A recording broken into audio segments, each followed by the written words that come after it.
Looks like we have a lot of people in the room now. Welcome to our annual Year in Review Threat Landscape webinar. Thank you for joining us. Again, I'm Dr. Tom Winston, Director of Threat Intelligence Content at Dragos. This is the first of 3 webinars coming up in the next couple of months to present the findings shared in Dragos ICS-OT Cybersecurity Year in Review. Today, we will be sharing information on new and active adversary threats targeting industrial infrastructure throughout 2022. However, before we get started, this session is being recorded and the recording will be emailed to everyone after the session. Also, your microphones have been muted, but we still want you to interact with us. So please use the Q&A chat feature to submit any questions you have, and we'll try to get to your questions as we go along. Now, it gives me great pleasure to introduce the speakers of today's session. Mr. Josh Hanrahan, he's a senior adversary hunter, and Mr. Kent Bachman, he's a principal adversary hunter in the threat intelligence group. This is Kent. I'm an adversary hunter with Dragos. I've been here with Dragos about 2.5 years. Prior to Dragos, I came from Bank of America and RSA and in the intelligence community. I've been tracking adversaries for a bit, probably more than 20 years. And in the last couple of years, I've focused on a very specific set of adversaries, and that is the hands behind the keyboard who are going after ICS and OT. Hey, my name is Josh Hanrahan. I'm a senior adversary hunter in the threat intelligence team here at Dragos. I've been at Dragos for about 1.5 years. Before that, I was the lead threat hunter at Australia's biggest bank, Commonwealth Bank. And before that, I worked at the Australian energy market operator for 5 years, mainly doing threat hunting and threat intelligence. Yeah, and then my day-to-day is really kind of the same as Kent's, focusing on ICS-focused adversaries and how we can uncover that activity and best distribute that knowledge out to our consumers.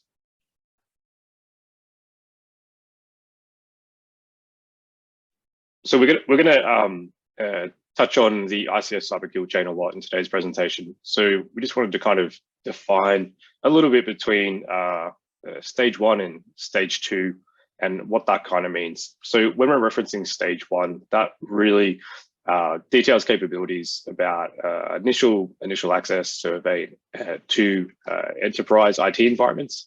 And when we're talking about stage 2 capabilities via an adversary, we're talking about those that have capabilities to really get in and do recon and execution of certain tasks within the OT network. And there's differences between those 2 environments. Different systems, network traffic, different adversaries, the management of vulnerabilities and controls and detection capabilities is very different between IT and OT. And I guess that's kind of why we exist and why we hunt for adversaries within the ICS space, because it's not really the same. Like those adversaries that go after OT networks operate a completely different way and have completely different objectives.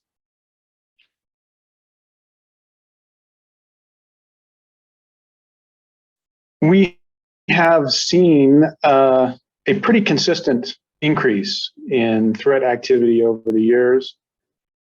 We are focused on a certain part of cyber threat activity, specifically groups that are targeting OT networks and ICS systems. And those groups may target OT and ICS for different reasons, but for whatever reason, they do require, in order to actually make an impact on OT, they generally need some understanding, these adversaries, of the OT environment. That doesn't mean that they have expert knowledge. They could have stayed at the Holiday Inn Express, but certainly they can't make an impact as much as adversaries who know nothing. So we found in 2022 two new threat groups, CHERNOVITE and Bentonite. CHERNOVITE, the developer of Pipedream, demonstrated stage 2 of the ICS kill chain. And the first public knowledge of the malware and the adversary behind it was in April of 22. And we reported to customers even before that, Dragos customers. We released a public report on April 13th. And the adversary CHERNOVITE is the developer of this cross-industry, very ICS-specific malware. And luckily it was found, the malware was found before it was used. Bentonite is an adversary that can achieve stage 1 so far. Discovered in 2021, we really started not tracking it until 2022. They go after oil and gas for initial access, reconnaissance, and C2. At the time of this report, this year in review 2022, there were 8 active threat groups with about 12, I believe, dormant in 2022.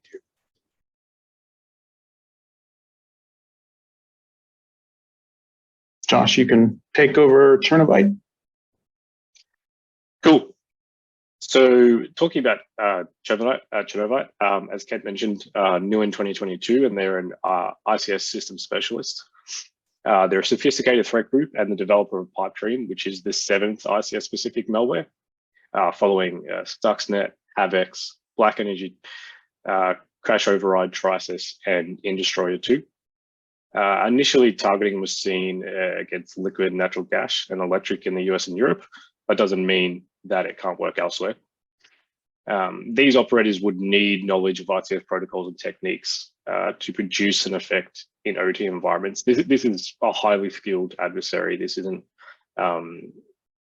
yes, it's like a less advanced group of script kiddies.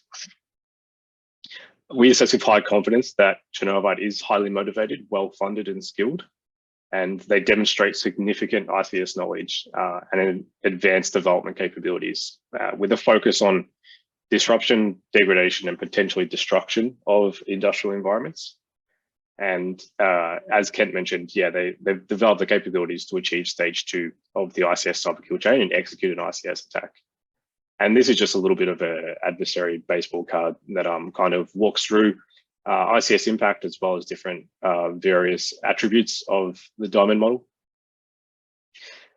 So yeah, as said, potential impact all industries and regions, capable of stage 2, and we'll go into some more details soon, but effectively hundreds of ICS vendors use code assist, which is a key part of Pipedream in that capability.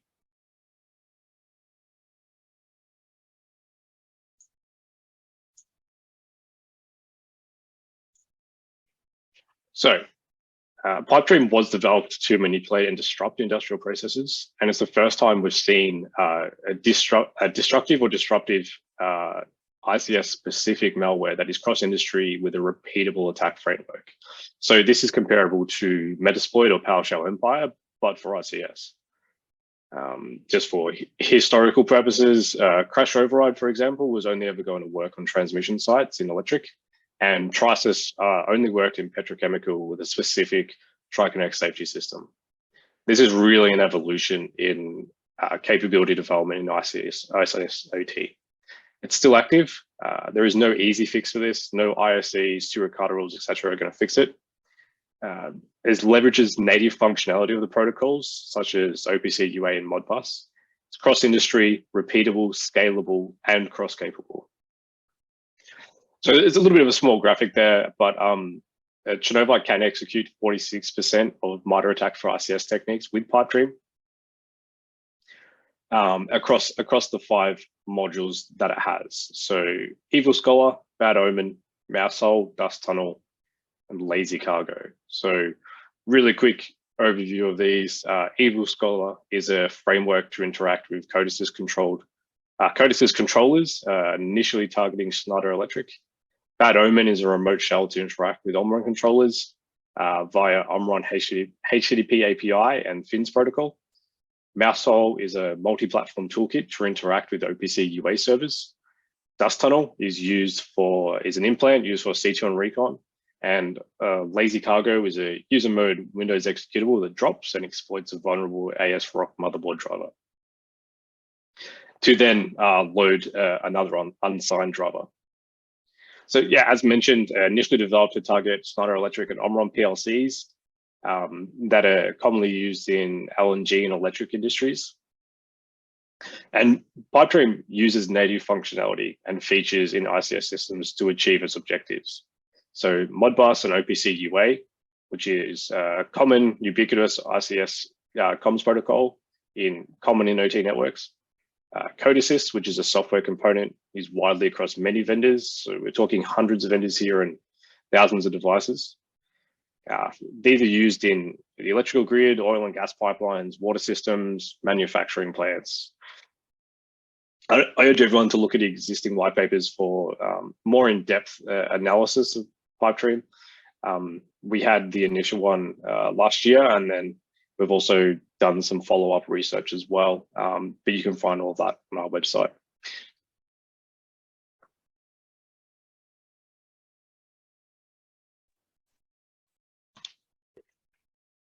So implications of Pipedream development on what we know about the adversary. So we make the following assessments.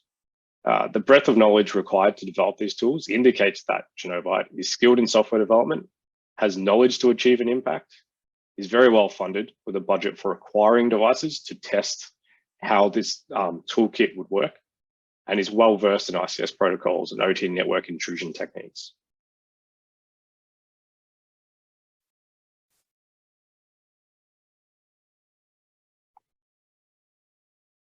So changing gears a little bit and switching over to our other new threat group that we've discovered and started tracking this year, which is Bentonite.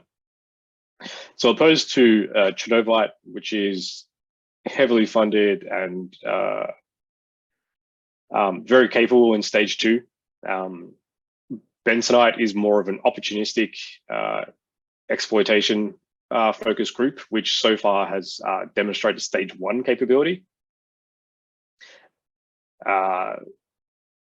They exfil, from what we've seen, they exfil sensitive information to better understand OT networks and identify the critical processes or assets, which would enable more focused follow-on attacks.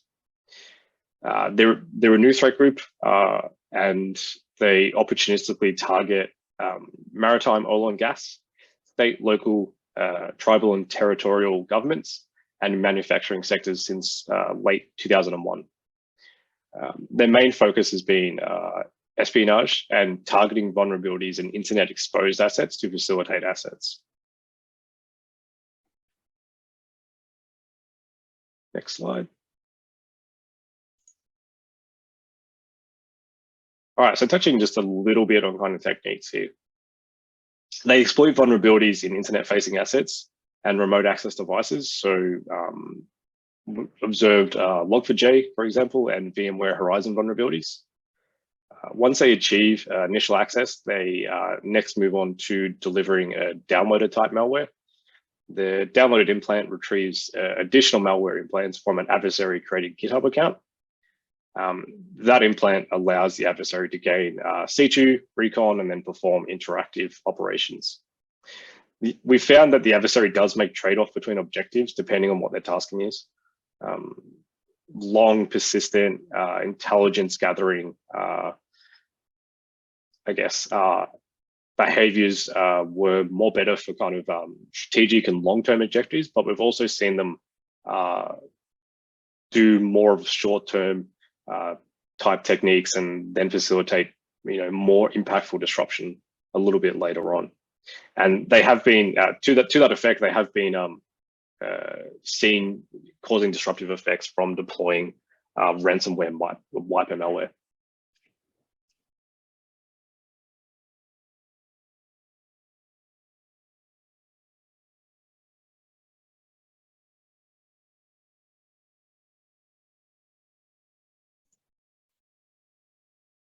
Cool. So threat group increase of activity in 2022.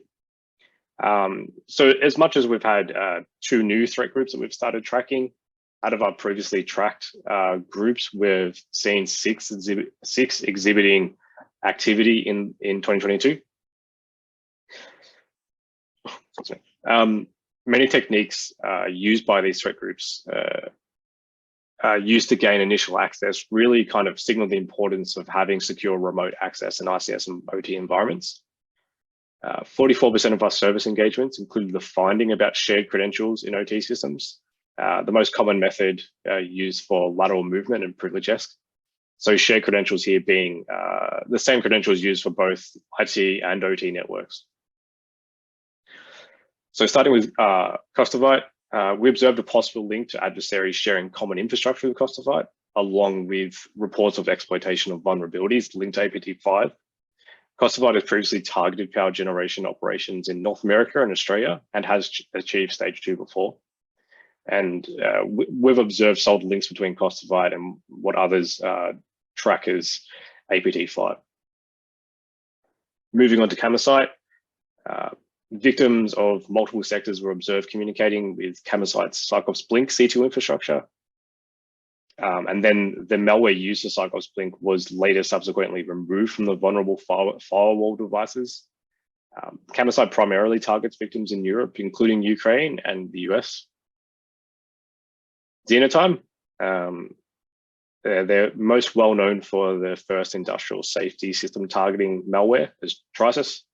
In the last year, we observed recon and research activity focused on LNG compressor train processes, LNG terminal ports, offshore production sites, and emergency response organizations for oil and gas, as well as onshore production sites and midstream organizations. Typically, Xenotime target Middle East and North America. So definitely their focus is on LNG. Moving on to Electrum. In April 2022, ESET reported Electrum deployment of Industroyer 2 malware and a set of wiper malware, including Caddy Wiper at a Ukraine energy provider. Industroyer 2 is the 6th known ICS-specific malware just before pipe. The first time ICS-specific malware has been reconfigured and then redeployed in an electric utility, which was also impacted by crash override in 2016. Moving on to Earthrite. We observed continued targeting of industrial orgs, including energy, manufacturing, oil and gas, with search engine optimization poisoning techniques and custom rapidly deployed malware from 2021 through to May 2022. We've observed them targeting electric utilities, manufacturing, food and bev, and multiple ONG service firms. And lastly, Asonite. We observe ongoing deployment of nuclear energy themed spearphishing lures to deliver a multi-component backdoor that can take screenshots, log keystrokes, and collect files. Asonite's targeting is primarily nuclear energy and electric, oil and gas, and advanced manufacturing, pharmaceutical, and aerospace in Southeast Asia and North America.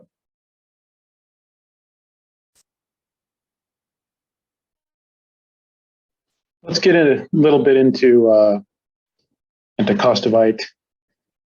This is an adversary that is kind of dear to my heart because I was brought in by the Dragos incident response team to see if I can pick up some information that was not readily observable on the network because the adversary had left many weeks before the incident response team was called in.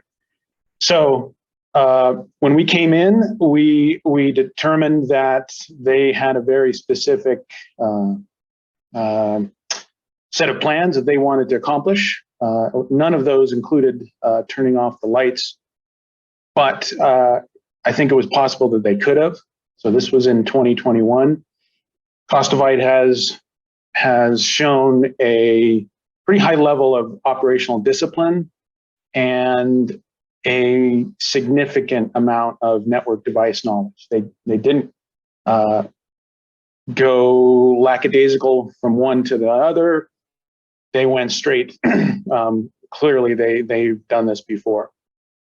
And once they get into the network through the perimeter device, they don't need anything else. They live off the land with stolen sysadmin, netadmin credentials, and they go to work. So this is not when we came into this incident response. It was completely undetected by the target until they actually did a sanity check on their pulse secure device. It was a global energy company that operated power production facilities around the world, and they specifically, once they got in to the network, seemed to go after Australia first. I don't think that was a mistake. One of the remote power facilities that were managed by that target. They tend to use what I call IOC, indicator of compromise, IOC resistant infrastructure, meaning they use operational relay boxes that are dedicated, not all the time, but at least in their initial intrusion, that are specific to that target. That way, if someone discovers their operational relay boxes, spreading them and sharing them with other potential victims is not very helpful because it's dedicated to that one target. They use IoT devices like routers belonging to small businesses typically, or even home network devices that are exposed with a vulnerability to the internet. And CHERNOVITE has achieved stage 2. They got onto a SCADA system in our incident response analysis. They didn't flip any switches, but it looked like they knew what they were doing. So as Josh mentioned, CHERNOVITE has some solid links to APT5.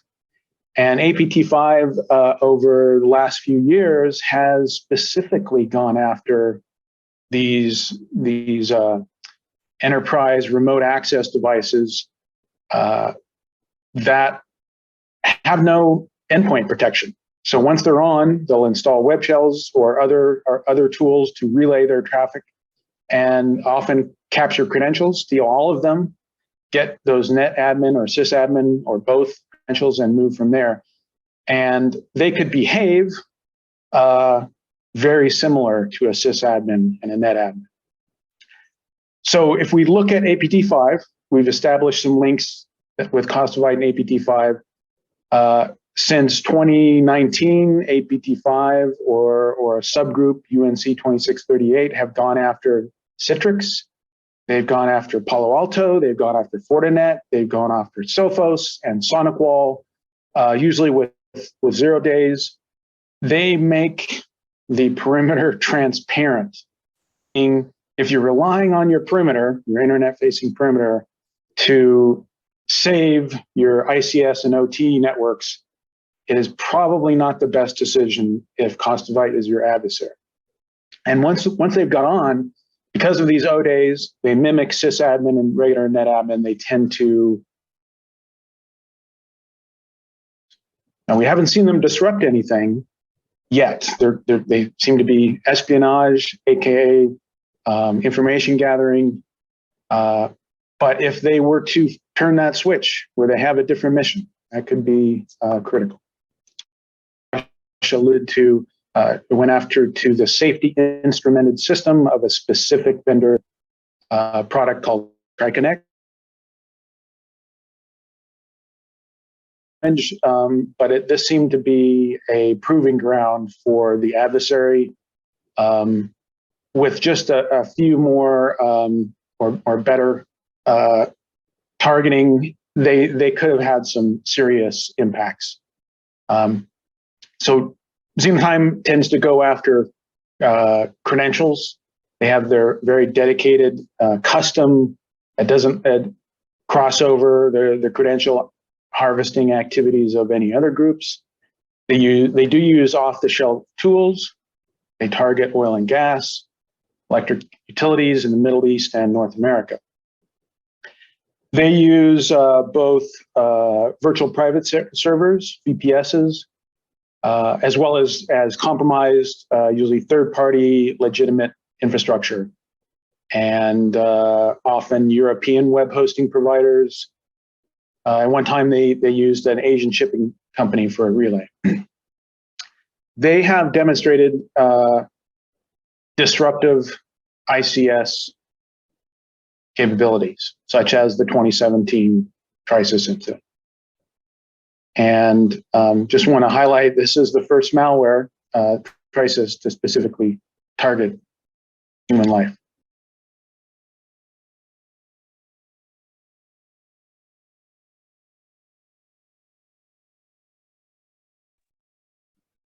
All right, so talking about Asonite, so targeting the electric sector in Europe mainly, in particular Ukraine, since 2014. So this is a long-tracked group, and still seeing activity from them up until the last 12 months. So we say Asonite overlaps with sandworm activity, and as Ken kind of mentioned before, with Kosovo and the links to ABT5, we do attribution a little bit differently to the way other people do it, and that's kind of founded on key threat intelligence principles. Here is that when there is overlaps between what one vendor or one threat intelligence team tracks as an adversary, the collection that they have and the collection that another intelligence team have to come to similar conclusions could be completely different, and their conclusions could be completely different as well. So, accepting that one adversary is exactly the same based on two different sets of data kind of seems not really the greatest assessment. So where we do see an incredible amount of overlaps on TTPs and IOCs and et cetera, and lining up on the diamond model in terms of threat intelligence, we will say in a public setting that there's overlaps with the group that such and such track as this. So Asonite and Electrum are two groups that we do have that for, and we say that Asonite overlaps with what's previously known as sandworm by other groups. However, the way that we track broader activity by Electrum and Asonite is that we've seen distinct differences between operations of two groups within the kind of space of sandworm, that there is a stage 2 disruptive group, which we denote as Electrum, and then there is a stage 1 initial access group that we denote as Asonite, and Asonite is initial access, then they hand over to Electrum for more disruptive techniques. And that trend's kind of across a lot of different structures of threat groups in the last, say, 4 or 5 years. That seems to be kind of an apparent thing. It's no longer kind of like one highly motivated and heavily funded group doing all the work. It seems to be splintered off into different subsections according to organizational structures, et cetera, that you have one kind of wide group that goes after a large list of targeting and then hands over to the more destructive or disruptive group. So running through Asonite on a basic level, capability-wise, they've been known to use phishing and credential replay for initial access. Custom malware development and deployment is also a big content of theirs, and also modifying third-party criminal malware. Their infrastructure normally focuses on compromising legitimate infrastructure in Europe, and also likes to spoof legitimate technology and social media services. They're linked to at least 5 ICS targeting events with proven operations leading to disruption via Electrum, et cetera. And they facilitated initial access to the 2015 and 2016 Ukraine power events. So stepping through what they're kind of been up to in 2022, in February, we saw Cyclops Blink malware targeting vulnerabilities in small and home office devices. In March, they had a renewed focus on WatchGuard firewall and router devices and ASUS firewall and router devices. And then in April, they seemed to do a bit of a cleanup and removed the Cyclops Blink malware from these firewall devices. In May, they went on to targeting other sets of routers and IP cameras for initial access outside of the wider Cyclops Blink operations. And in June, communication with the same Energo target in 2015 Ukraine cyber attack. which is interesting. Next slide. So moving on to Electrum, targeting the electric sector in Europe, in particular Ukraine, since 2016. Again, overlaps with sandworm activity. Capabilities has always been their own kind of unique remote access Trojans and malicious wiper modules. They executed the control system portion of the 2016 Ukraine power event and deployed Crash Override, which was designed to manipulate electric transmission equipment. So in April 2022, ESET reports a malware has been uncovered at a Ukraine utility provider, which was Industroyer 2, which had overlaps with Crash Override, however, fewer components, and we'll kind of dive into that in a second. And then wiper malware was deployed of Industroyer 2, called Caddy Wiper, Orc Shred, Solo Shred, and Awful Shred. Moving on to the right side of the slide, these colors, what you're seeing on the left is stage 1 capabilities and the different stages, and then more on the bottom right is kind of stage 2. The colors are there for a reason. So where Camasite, as in the purple, where they facilitated initial access, you can see the stages through stage 1, right up to the start of stage 2 that Camasite has traditionally facilitated access. And then stage 2 in the teal color is Electrum, and where they kind of normally take over.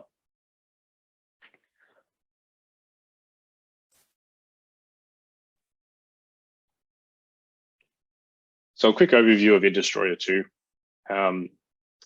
Industroyer 2 was the 6th known ICS-specific malware. And the April 2022 incident marked the first time that ICS-specific malware had been reconfigured and redeployed into an electric utility environment, which was also impacted by Crash Override in 2016.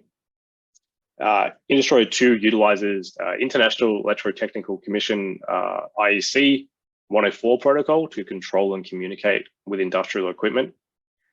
It's effectively a new variant of Crash Override with just fewer capabilities. 2016's Crash Override was more of a modular framework, multiple components, including a 104 module that utilized IEC 104 for communicating with industrial equipment. And this module is designed to leverage the IEC 104 protocol to kind of change the state of information object addresses, which is abbreviated as IOA, to switch physical breaker statuses from open to close or vice versa, which causes disruptive effects. The targeted substation and the IOA information contained with configuration files in Industroyer 2 indicate that Electrum had a more detailed understanding of the victim's environment before deploying Industroyer 2.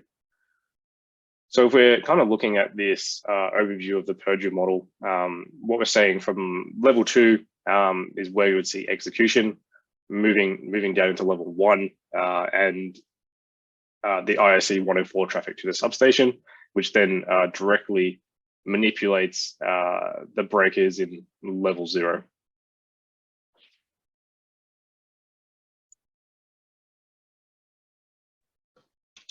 Earthrite is an adversary that has been targeting in multiple industrial sectors in the US and Canada, occasionally some other countries since 2001. Earthrite has a solid overlap with the group known as Solar Marker. It has this at times extremely unique way, but very effective and broad search engine optimization, what we call SEO poisoning, and this ability to produce this bespoke malware, sometimes on a weekly basis, that goes from very low detection the week before, after it's been spread around, to 0 detection in the beginning of the week. They have changed their cycles over the last couple of years, but their capabilities to do those things, SEO poisoning combined with this very low detection malware, will explain that they've hit about 1/5 of all successfully compromised a fifth of Fortune 500 companies in the US. Another example of some targets they've hit: 2 large electric utilities, a electronic agreement and document signature company, and even a large electric vehicle manufacturer. So Earthrite doesn't seem to have any capability or even possibly desire to disrupt, but we have pretty high confidence that they take what they steal, and within seconds of the malware executing, it steals credentials. This malware is commonly known as Jupyter Info Stealer. Very clearly, we can see in telemetry analysis that their C2 is run out of Russia, and then they have reverse proxies deployed around the world, which relay the command and control traffic to that infrastructure in Russia. They go after hundreds, or at least in early 2022 and late 2021, they went after hundreds of thousands of vulnerable but otherwise legitimate websites where they put either documents themselves or redirects to those documents that led to the installation of that very low detection malware. So again, they're going after credentials. We think, based on our research and added with other research from other researchers, those credentials that they can later sell and market. Probably, we think they're an affiliate-based initial access broker. By selling that access, but at least the credentials to OT environments, and this has happened, they can potentially have some significant impact. We do believe that impact can be caused by ransomware adversaries that utilize these credentials they've gotten from Earthrite, probably in a market-based system. Next slide. Asonite. So Asonite has been quite active, and they do cross into advanced industrial sectors in South and East Asia, most notably a nuclear power plant in South Asia. And they've been quite active since 2018. They are a group that has some overlaps to another group we track called Covalite, and a cluster of activity is tracked by other researchers as Kimsuki. They use customized variants of DTrack. That's a malware that is more commonly used by this adversary against ATMs, where they've stolen a lot of money. Digital money, but still money. And then malware known as Appleseed. It's a rat. They also use common off-the-shelf stuff like Mimikatz for lateral movement, and then other common file transfer utilities. Their victims include, as I mentioned, nuclear energy, but also electric, oil and gas, and large advanced manufacturing organizations, pharmaceutical, and aerospace industries. Their infrastructure includes their own domains that they've registered, and for both C2 and other purposes. They often use legitimate services, but are compromised.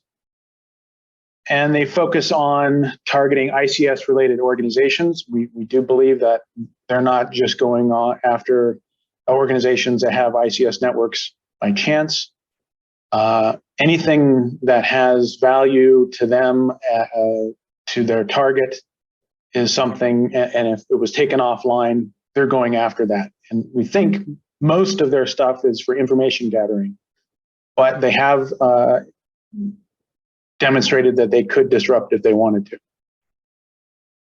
The Appleseed backdoor, we actually are another principal adversary hunter at Dragos, Kyle. He was tracking it for a bit, and they got on to, we actually did some notification with his tracking. So this Appleseed malware can upload, it can download, execute follow-on commands from a C2 server. Next slide, Josh. Cool. So just having a quick touch on ransomware attacks. We analyzed 605 ransomware attacks against industrial organizations last year, which was an increase of 87% over 2021. Over all the industrial sectors, manufacturing seemed to be kind of the standout industry more than anything else. And looking at how that was kind of broken down by manufacturing subsector, metal products was definitely the majority, followed by automotive, electronics, semiconductors, and building materials, and so on. So really the key takeaway here is that manufacturing seemed to be the most impacted by ransomware. Next slide. So we dig a little bit deeper on the manufacturing sector. Now, these stats come from service engagements in 2022 from us. So different type of services that we run. So different findings come out of those engagements. And we found within the manufacturing subsector, 89% had limited visibility in some kind of aspect. Poor network perimeters and external connectivity was found in 82% of findings, and shared credentials between IT and OT networks was in 73%.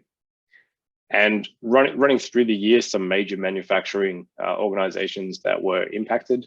So Kojima, which is a parts supplier for Toyota, planned operations were suspended for several days after that one. AGCO in May, and then that suffered a precautionary shutdown of their IT networks that impacted ICS operations. And then also Foxconn in May. Next slide. Over to Ken. Thanks. So you can look at this slide. We have an overview of the 39 groups that we've tracked. And then 605 in 2022, 605 ransomware attacks. Up in the upper left corner, you can see the MVP for 2022 has been Lockbit 2.0, and when they changed their malware, became Lockbit 3.0. And we think there's a very specific reason why Lockbit is so prevalent, because they have a very good affiliate model. They do recruiting and get a bunch of different adversaries to make a chunk of money.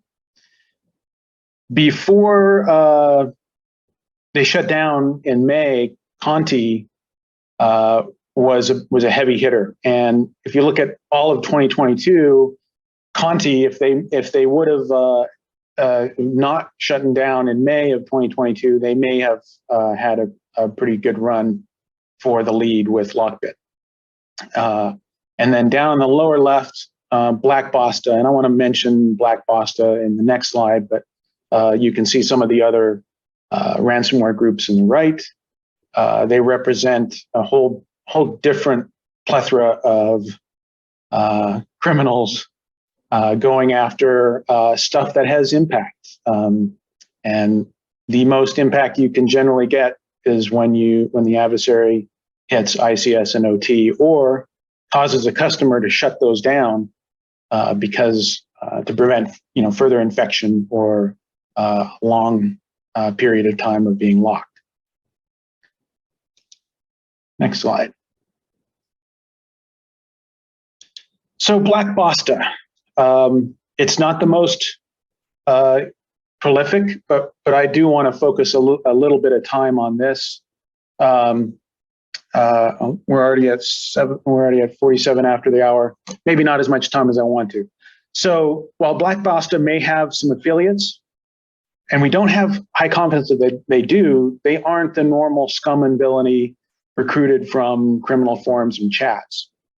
If they have affiliates, they're extremely tight because they don't do any recruiting like Lockbit 3.0. And second thing I want to mention is that they have very solid links to Fin7, Conti, Black Matter, and DarkSide. And DarkSide should be an important adversary group before they rebranded because of the Colonial Pipeline attack. And that has been called the most impactful cyber attack ever. Recently, we've observed exfiltration happening after other researchers observed these man in the middle or adversary in the mailbox attacks. Well, they'll get into the email chain from, say, a supplier and then go after the big fish, you know, a vendor of that giant target, and makes the social engineering just outstanding, and is a reason why we've seen so many big organizations get hit. And the most impactful one, and actually may have impacted you if you're go to supermarkets in the US, and that was Dole Food. And I don't think it's been publicly acknowledged, but we have high confidence. We've been tracking a lot of exfiltration with internet telemetry from Black Basta, and Dole was a Black Basta victim. I do want to save some time, so I'm gonna drop and move on to the next slide.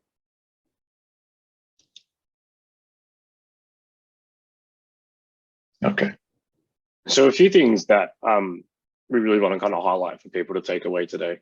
And the first one is that Pipedream really brings forward a new kind of modular malware framework that advances attack philosophies, first really kind of showcased with crash override and Trisis.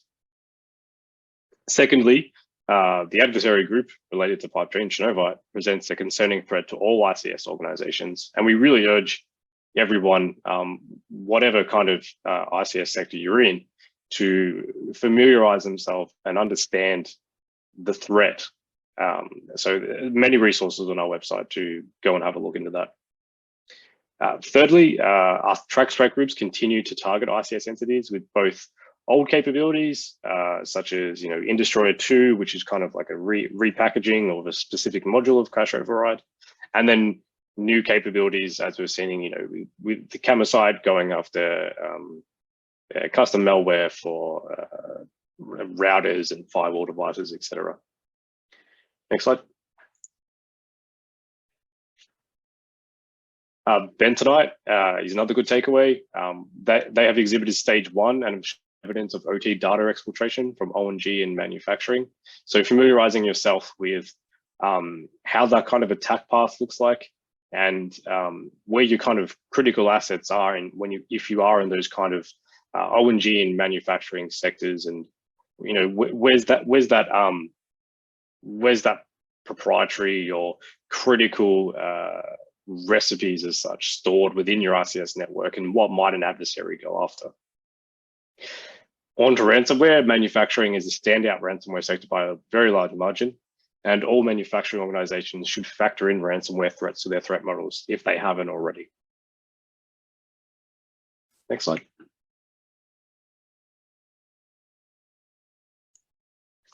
And we recommend something we call the 5 critical controls for effective OT cybersecurity, which is firstly, have an ICS incident response plan. So OT networks are very different to IT networks, and therefore require a different set of incident response plans to be created, because there is a different set of tools, languages from IT, and just copy and pasting one response plan to the OT environment, it just really doesn't seem to work. There's different impacts that are more physical, that are completely different to the IT world.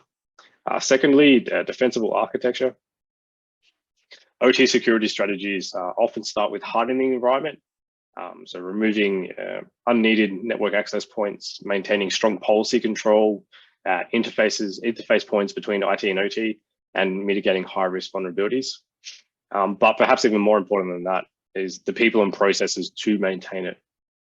Resources and technical skills required to adapt to new vulnerabilities and new threats and techniques should really not be underestimated. Network monitoring visibility. So effectively, you can't protect what you can't see. So having that inventory of assets and mapping those vulnerabilities against those assets and mitigation plans, and actively monitoring for potential threats. And visibility gained from monitoring those assets really validates the security controls you've implemented in a defensible architecture and lets you kind of measure how well those are working. So threat detection for monitoring for any large scale and complex networks is imperative. And monitoring can also identify vulnerabilities for action. So number 4, secure remote access. So a key method of this, which is a rare case of a classic IT control that can kind of be appropriately applied to OT, is MFA. So implementing MFA across your systems to add an extra layer of security for relatively small investment. But where MFA is not feasible, consider alternative controls such as jump hosts with focus monitoring. And that focus monitoring should be more kind of focused around connections in and out of the OT network, and not specifically heavily focused on connections inside the OT network. We're more interested on that kind of jump from IT network moving into OT. And the last one, risk-based vulnerability management. So knowing your vulnerabilities, having a plan to manage them. While patching, IT systems is relatively easy, shutting down, a power plant has massive costs. So any effective vulnerability management plan really requires awareness and risk ratings assigned to it, as well as alternative mitigation strategies to minimize exposure.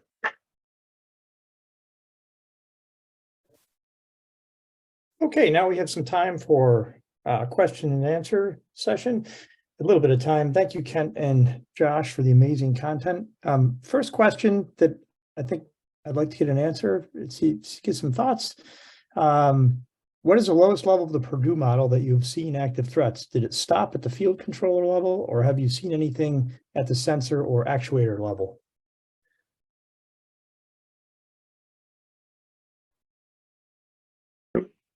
Grab that, Josh, you want to take it? Yep. Yeah, sure. So in terms of actual impacts down the way to like physical processes, yeah, 100%. Like we're talking about, Trisis, crash override, Ukraine 2015, 2016. They were all events that, had that, were affected by manipulation all the way down to kind of level 0 physical processes and resulting in physical consequences. Okay, thank you, Josh. Next question was, are the vulnerable devices that are being seen kind of in the wild being used as attack launch points more SOC, or is it FPGA ASIC based?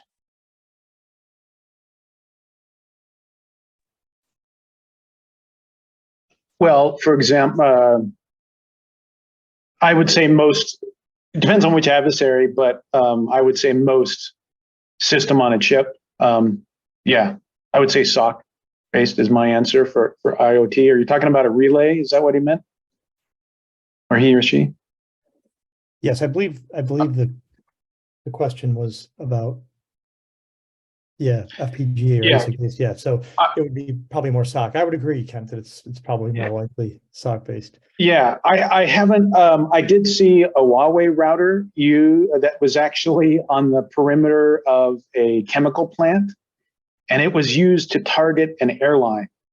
And that Huawei router was specific to the OT of the chemical plant. As far as I know, they didn't disrupt the chemical plant. But I'm honestly not sure if that Huawei router is FPGA. I'm pretty sure. I'm assuming it's a SOC. If anyone knows about Huawei routers. Another interesting question while we still have a couple minutes left. As AI appears to be ramping up with ChatGPT and its various versions and such, these threat groups will only increase and become harder to detect, I assume. What do you see in threat response to this? I have opinions. I don't know how well they're informed. I haven't seen AI change the threat of an adversary significantly or of any substance yet. Not yet. I'm not saying it's not possible, but I haven't seen it. Anyone else? Josh? Definitely haven't seen Yeah. it. Yeah. No, I agree. There's still definitely a lot of procedures and technique information we can take from adversary tradecraft that's outside of, say, if we're talking code development with, in an AI ChatGPT generated matter, there's a lot of other data points we can track that still leads us to assessments about clustering activity and stuff like that. Okay. Thank you all very much for your time today. We really appreciate you taking some time out of your busy day to watch the year in review threat intelligence brief. We encourage you to read the whole year in review report and catch us again in April for our year in review vulnerability briefing, which will answer some of the questions that were specifically asked in the chat. And in May, we'll look at the lessons learned from the front lines.